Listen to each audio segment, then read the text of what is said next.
here we are. We've got season 2, episode 5. I am so honored to be welcomed by our guest, Zackariah Turks, owner of Advanced Landworx. How we doing, man? I'm doing great, man. How are you? Not too bad. Thank you again for jumping on the show. I know it was a little bit of a short notice, but I appreciate you just saying, you know what, man, let's do it. I'm excited to have a good conversation. Yeah, likewise. So someone bailed out or what happened there? Yeah, a little bit of a change of plans, working with the Dirtbags podcast with Luke Payne and then Phaser Friday as well. Had a little bit of a shift in with a guest. And so we moved them to July, and it just so happened you'd reached out, and I was like, well, I'm just going to throw it his way and see if you say yes. Yeah, here it is. Jumped right on the opportunity. And I think, man. You hit me up like Saturday, or was it yesterday? And you're like, what day works? I was like, let's do it tomorrow. Yeah, let's do it, get it over with. And I think that's the beauty of this podcast is, you really just get to dive in and have a conversation. And for people listening, they've either heard of myself or they've heard of you or our companies. And so they'll see a lot of synergy between this conversation. And, I'm excited to dive into it. So, we've kind of have matching hats, but talk a little bit about, you and how you started Advanced Landworx. I believe it was 2016, correct? Correct. Yeah. I started in 2016. It was actually November, I think it's like November 8th or November 10th, somewhere in there is when I kind of officially started it. So yeah. 2016. How did it start? Let's see. I've been working at the time. I was working for a environmental, remediation company. We were heavy in dirt work. We were heavy in landfills work, digging cells, capping cells. And I started with them in 2012, I think. Mm-hmm. At the bottom, just kind of worked my way up with them, all the way up to supervisor. And I was as in November. So yeah, I was, what happened was I was out, it was like a Sunday, I was out riding dirt bikes with some buddies. And I took a crash on my bike and broke my collarbone. So I called my boss that day. I was like, hey, I'm headed to the hospital. I want you to let you know, I'm probably not going to make it down there. It was in Ohio. I had a project kicking off on that Monday. Right. I'm not going to make it to Ohio tomorrow. I'm in the hospital, got a broken collarbone. He's like, all right, well, keep me updated, take care. Let me know what happens. So I got out of the hospital. Yep. Broken collarbone, call him. Hey, 6 to 8 weeks in a sling. Right. And he's like, well, it's kind of tough to put you on a job site. As a soup, we kind of do a little bit of everything. We're in the trucks, we're filling, dailies, we're in equipment, we're in and out of, we're doing whatever we can do to keep the job rolling. And he's like, it's kind of too much of a high risk to have you on the job. I'm like, well, what am I gonna do for the next 6 to 8 weeks? Right. And Michigan, we're kind of a seasonal state. It gets pretty brutal in the winters. So a lot of us dirt guys shut down in the winters. A lot of guys plow snow. Yep. So we were transitioning into so it was early November. So I was already kind of thinking, it was like, well, I'm probably gonna get laid off here soon anyways. And, so yeah, he's like, hey, I stepped in the office for a little bit and did some office work there, helped on some bidding of some projects. And then, I just had this wild itch. I was like, I think I just want to do my own thing. I'm sick of, working for the man, and just yeah, and he had said something that really got to me. And it was, maybe you should think about your out of work activities and how they affect your work life. Kind of hitting maybe you shouldn't do things outside of work that may stop riding your dirt bike, right? Because you could get yeah. I'm like, you know what? I'm not, no, dude. I'm gonna do what I want to do. Right. That's my hobby. I it's fun, right? So yeah, I kind of took that. I was like, man, you know what am I doing? I'm gonna do my own thing. And I was like, well, kind of sat down, got a little bit of a business plan written up, and yeah. Still didn't really, I didn't know what I was going to do. I knew I wanted to get into dirt work, but it was such a heavy upfront investment as with equipment and things. I had nothing, right? I had a pickup truck. And so I called my boss. I want to come to the office. I want to talk to you. So I walked in and turned in my company truck and my car. And I said, hey, appreciate the last few years. I've learned a lot, but I'm going a separate way. Shook his hand and he said, you know what? I wish you the best. Yeah. And immediately went home and went to work on a business name, filing for the LLC, licensing, all that. And yeah, just kind of evolved from there.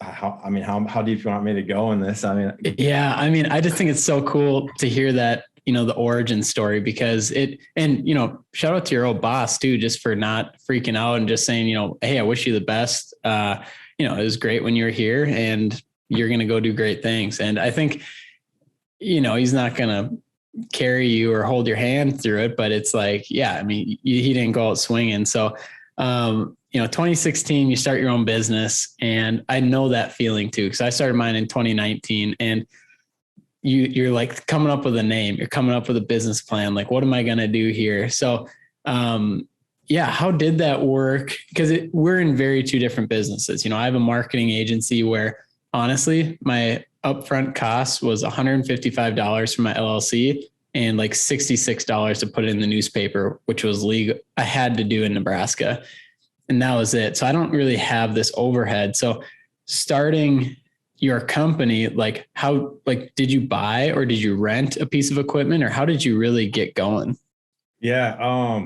So what I did first, we were coming into the winter time, and I was like, what am I going to do this winter? Right. Like, plow snow. That's really about the only you can do unless you're doing some inside, work, construction, things like that. But so I just bought a snow plow. I was like, all right, well, I'm going to get a plow. It's November. I've got throw it on the truck.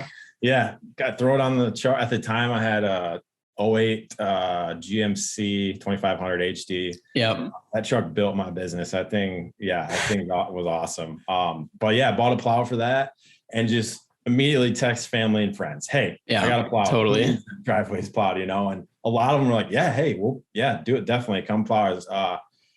My aunt and uncle own a flooring company here in Kalamazoo, and they've got 3 stores. So immediately reached out to them. Hey, who's doing your plowing? And they were still trying to figure that out. And I was like, I bought a plow. Nice. Give me an opportunity to take care of your plowing this year. Sure. For sure. Yeah. We'd love to have you do it. So, what, do you remember how much that original quote was or what you did it for?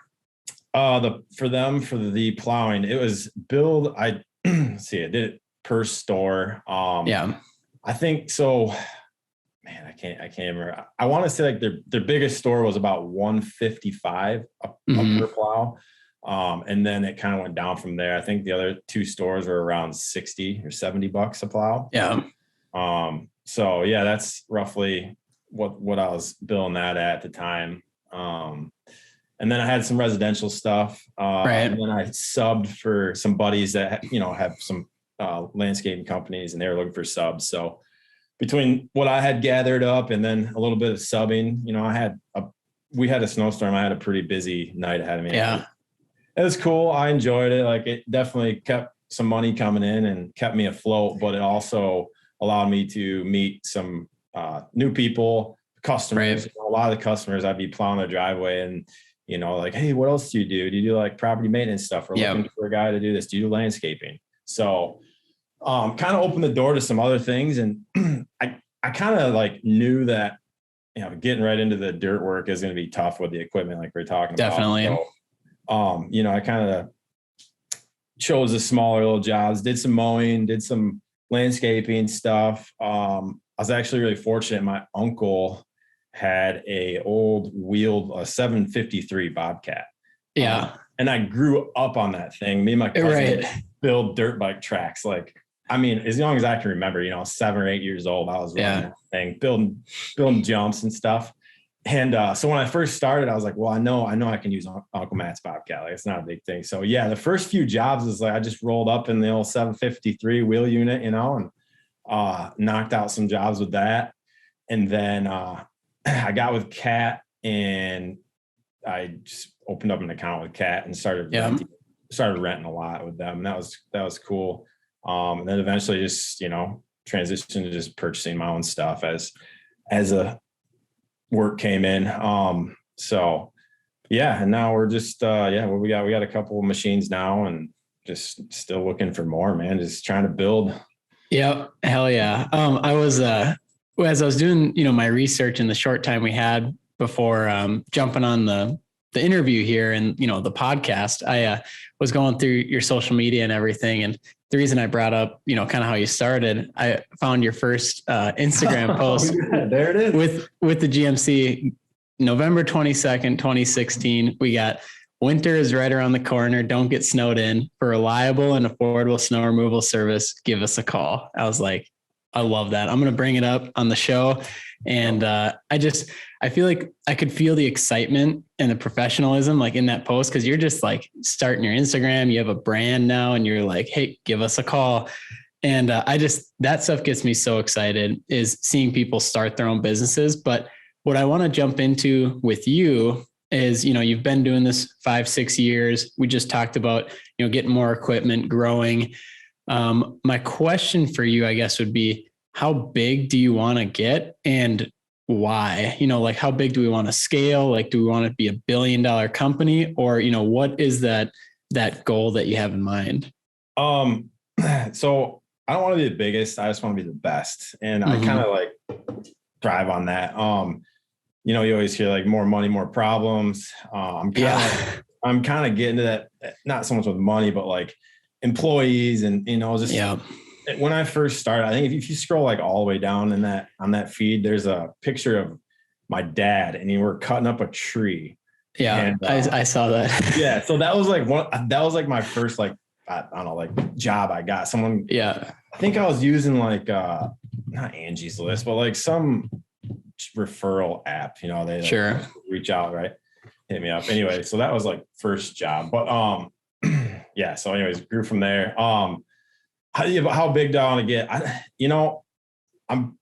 want to get bigger, but I don't want to grow too fast. I want to like burn myself out. I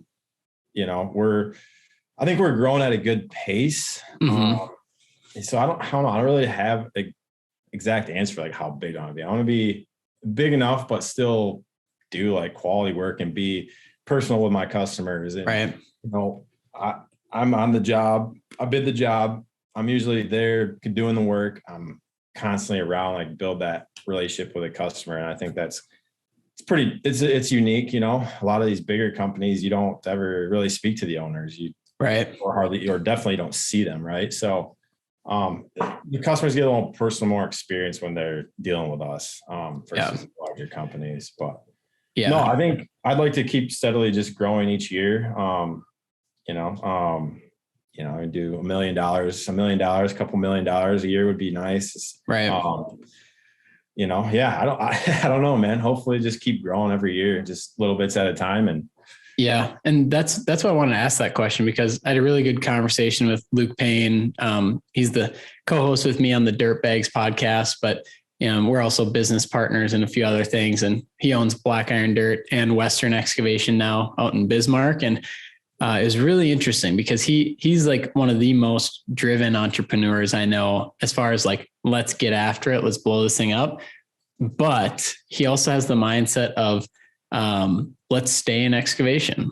Let's do something we want to do. Let's be the best at this. And he doesn't necessarily want to be, that $1 billion company that does everything. Cause somebody asked him, I think it was like, do you want to do paving or do you want to expand into asphalt or whatever it was? And he's like, I think we're good. I think, we really like site prep and we like excavating. And I think we're going to stick with that and maybe expand that way. So I think it's a really interesting conversation, because a lot of our listeners are kind of in the same boat that you are, that Luke Payne is, and that I am, where you don't want to be completely removed from your business, but at the same time, like, you don't want to be working 18-hour days for the rest of your life. So there's that balance. And I don't remember where I heard it this week, but somebody was talking about, it's not all about the top line. It's not all about the gross revenue that you make. Like, you got to blow that up. Like, a lot of times you can get to a good point.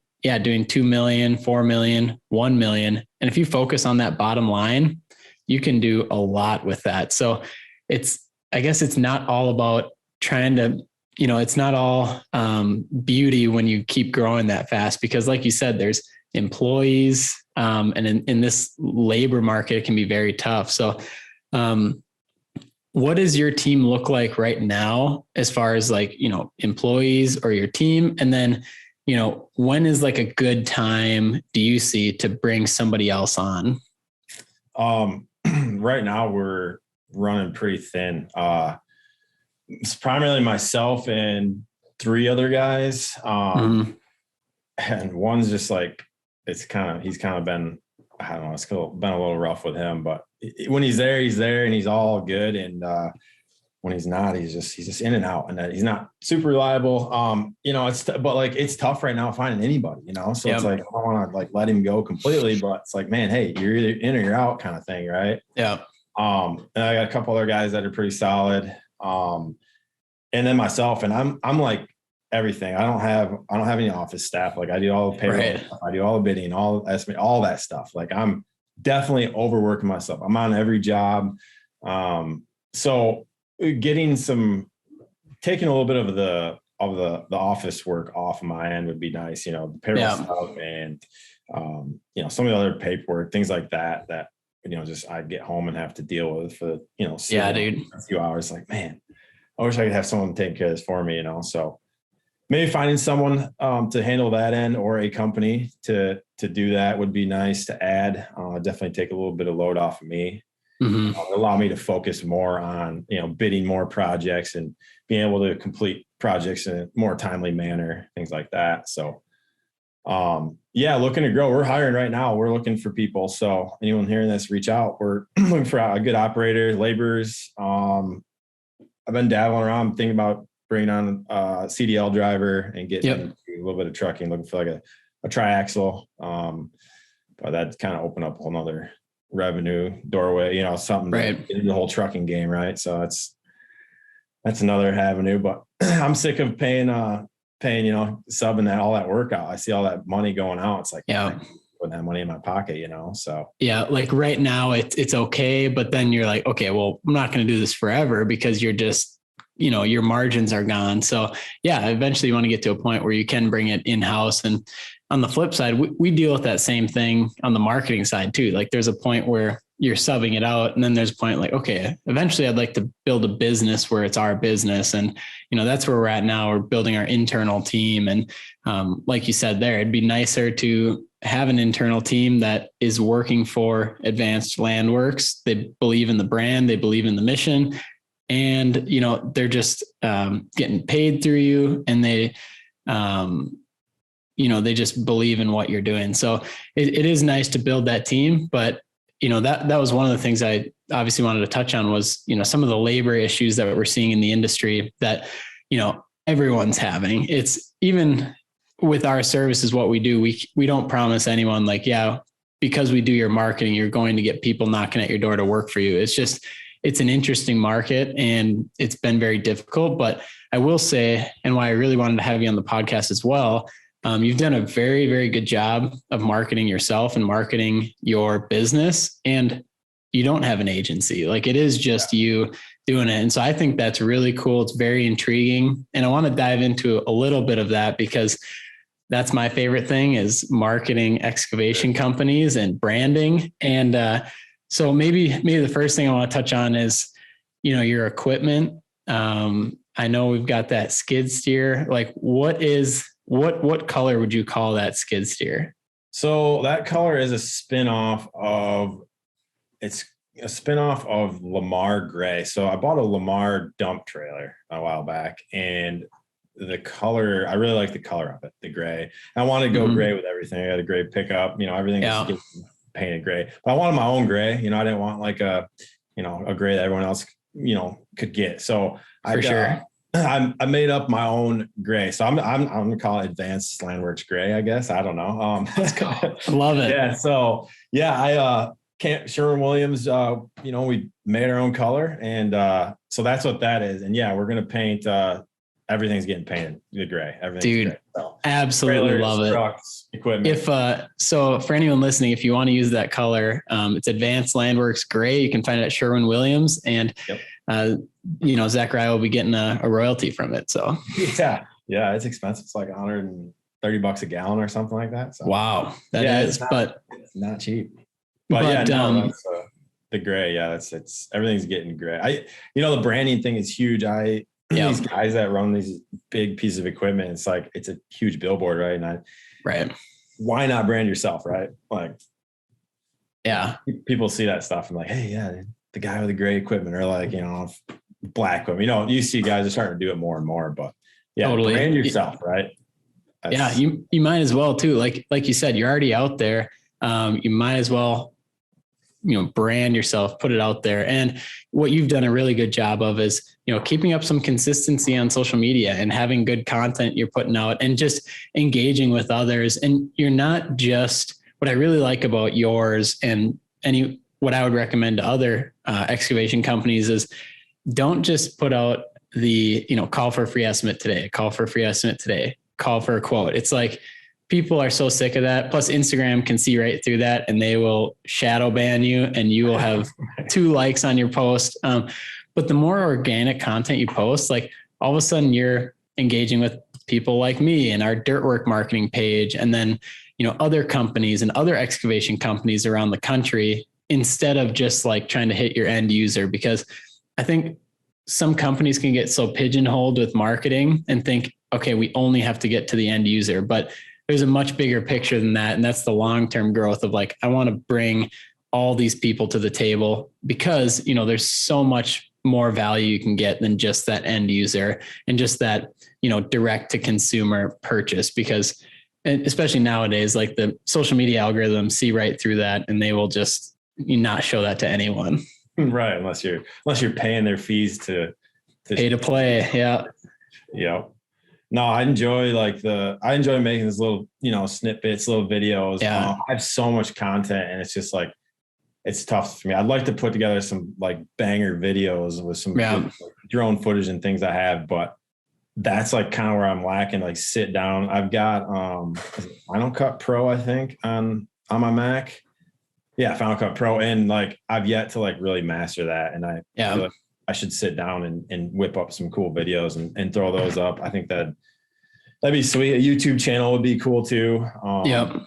It's like it's on your list of things to do. It sounds like with all your other things, the perks of being a business owner, you get to wear a lot of hats, but that's and I know you brought up Ken White, they do a really good job. And what I think is important to know too, is that, which was another question I had written down earlier of, questions I wanted to bring up is delegating, because at some point, no matter how big or how small you are, you can't do everything. So that is a good example of, sitting down and editing these videos, where at someday you might have to outsource that. You might have to bring somebody in that does it part-time, or, like when you hit $1 million in revenue, like that's when we start to work with excavation companies and we do all their editing and we do all their website stuff. And so it just kind of depends on, where you're at. But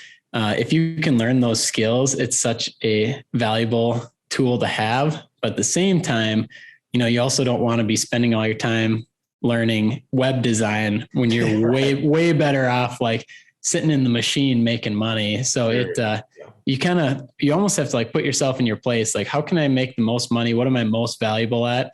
And some of the stuff I'm not great at, might have to outsource it. Yeah, that's so true. Yeah.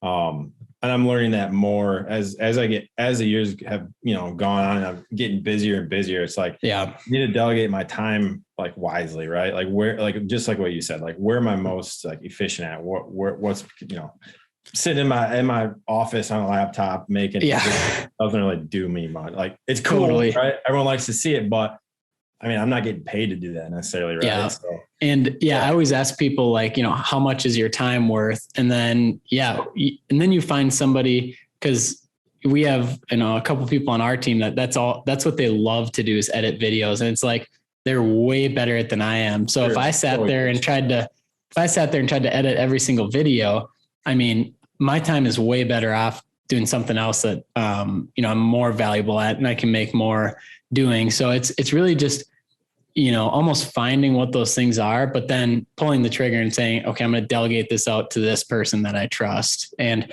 that can be tough too, especially when you're growing, when you're not at the $10 million stage, it's like, okay, well, yes, it would be nice to bring in a full team, but can't just pay everybody here.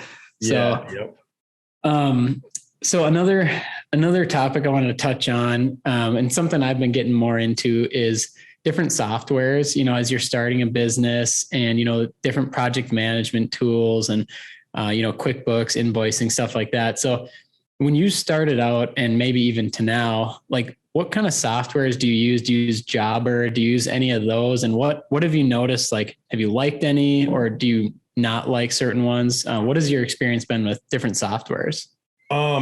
So when I started, I literally just like got on the Apple Play Store or whatever, Apple App Store. And I just searched like invoicing app. And like, I came up with this company, this app called Joist. Okay. Joist. I don't know. Have you ever heard of it? I haven't actually. No. Okay. I still use it to this day. It was free. That's awesome. But I think they were just starting out, but anyways, it was free at the time. So I was like, oh, that's good. Like I don't have any money. Right. But I need to like generate these like decent looking invoices I can send to these customers. Right. For sure. Yeah. I came upon that and I do everything from my phone or a tablet. So that was convenient. So I just was using that. And then, they started to develop more in that app. Mm-hmm. And there was customer financing options. There's pay with credit card. All that started to come. And then they started charging you to use it per month. And so there's a fees associated with it now. I still use it though. And like, it's good. Like it does fine for me. If it does the trick, I mean, why step away from it? Yeah, it does everything.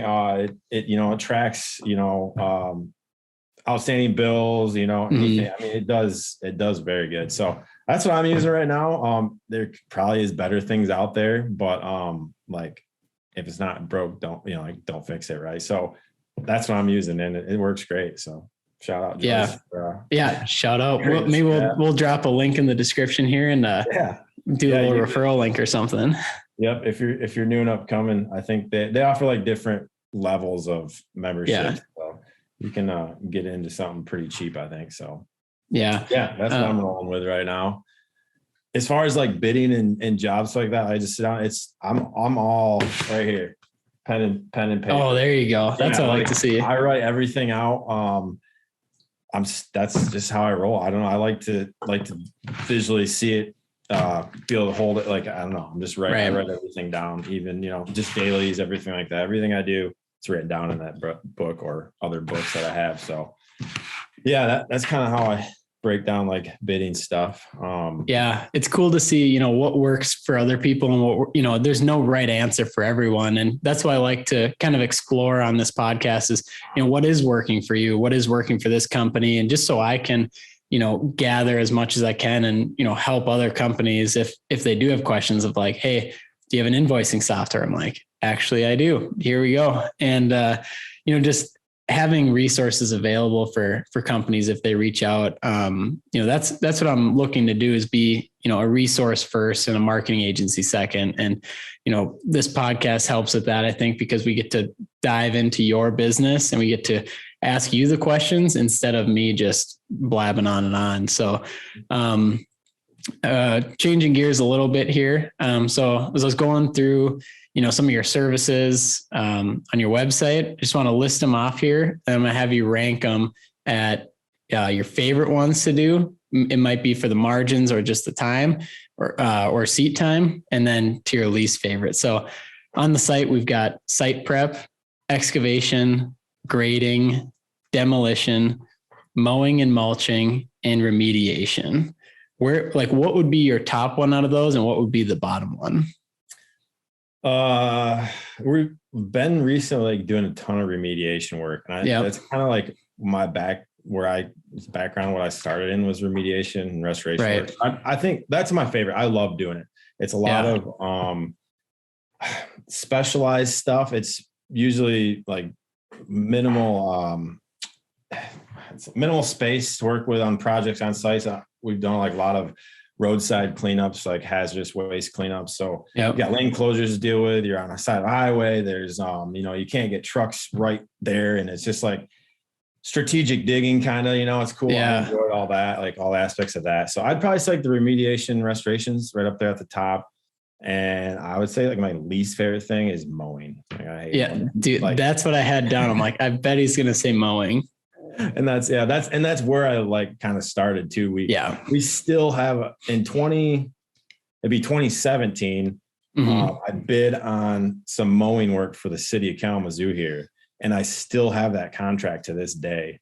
It's every year they just renew it. Yeah. So that's like the only mowing we do. It's like vacant lot mowing. So if we go in there and just brush hog it down. But yeah, every year they ask us to renew our contract. So we just, all right, sure. So Yeah. It's funny. Like that's how kind of what built me, but I also just like, I despise it. No, I hear you. But yeah, that's kind of how I'd rank those. But yeah, so mulching would probably be in the middle. We've been getting a little bit of mulching. That's a lot of fun. But yeah. Yeah. Good deal. Yeah. I definitely wanted to ask you about that. So for everyone listening, we've got Zackariah Turks on, and this is season 2, episode 5 of Phaser Friday. He's the owner of Advanced Landworx. We're just diving into his business here, talking about branding and also just how he got started. So kind of as we're wrapping up here, I wanted to touch on a couple other little things. So, we talked about your next steps in business and kind of where you want to grow and how big you want to grow. If you could touch a little bit on, how have your prices changed? Since you started in 2016, I'm sure you were, we're affordable. We'll take anything, to 2022. We see it in all businesses. And I just wanted to hear it from you, like, how have your prices changed and why did they change? Starting off in 2016, we definitely undersold ourselves. Like I was hungry. I needed work, and I was definitely probably losing money on projects for sure. But you had to get out there. You had to get out there, get your vehicles. People see you out there. You're out doing stuff. So yeah, definitely undersold ourselves in the first couple of years. But we did excellent work, and everyone just like, hey, like, appreciate you guys did such a good job. I'm recruiting. So yeah, but look, man, 2022 and 2021, like, prices have just gone way, way up. And the customers, like, the end result of that, like, hey, why is this much money? And it's like, well, look at diesel fuel. Everything that's sitting here on this job site runs on diesel, and at $6 a gallon, that's where that extra cost is. So I've done, I've added fuel surcharge fees now. Good. Yeah. So that's one way to kind of cover those expenses. So that's, it's a bummer. But what are you going to do? You're not in the business to lose money. So you gotta exactly. Yeah. And I think it's so important to, when you start out, it is okay to, get hungry, take a little bit less if you're going to over deliver and get that positive review and get that referral, because, you got to get some business going. Like you said, your truck is out there, your brand is out there. So I think starting out that's a great time just to test out the market and get some jobs, get some experience in. But, as you go along, some people have the philosophy of, the lowest bidder, and, that's their philosophy. But in my opinion, it's okay not to be the lowest bidder. And in my opinion, it's actually better because sometimes a lot of the customers, when you're not the lowest bidder, they chose you for a reason, not because of the price and because they're trying to nickel and dime you, but they chose you because of your reputation, maybe the quality you present, and they want to make sure that you're making money too. And they kind of understand, okay, we get it. He has all of his expenses built into this price. And guess what? He has profit built in. Businesses aren't open to lose money or to break even. Businesses, you're in business to make money. And, with that, you need to be charging accordingly. So I know that's always an interesting topic with bidding. And sometimes a hurdle right away is to have accurate bids and make sure that you're covered. But it's probably one of those you live and you learn, and you learn to adjust over time. Oh yeah, for sure. For sure.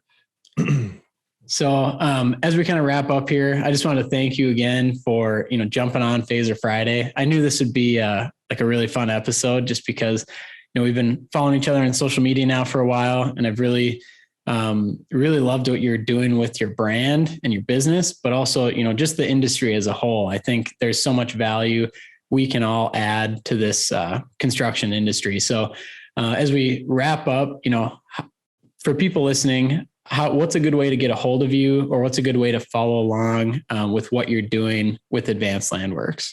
Yeah, we're on the web at advancedlandworx.com, and pretty heavy on Instagram. I like the gram, a lot of cool stuff on there.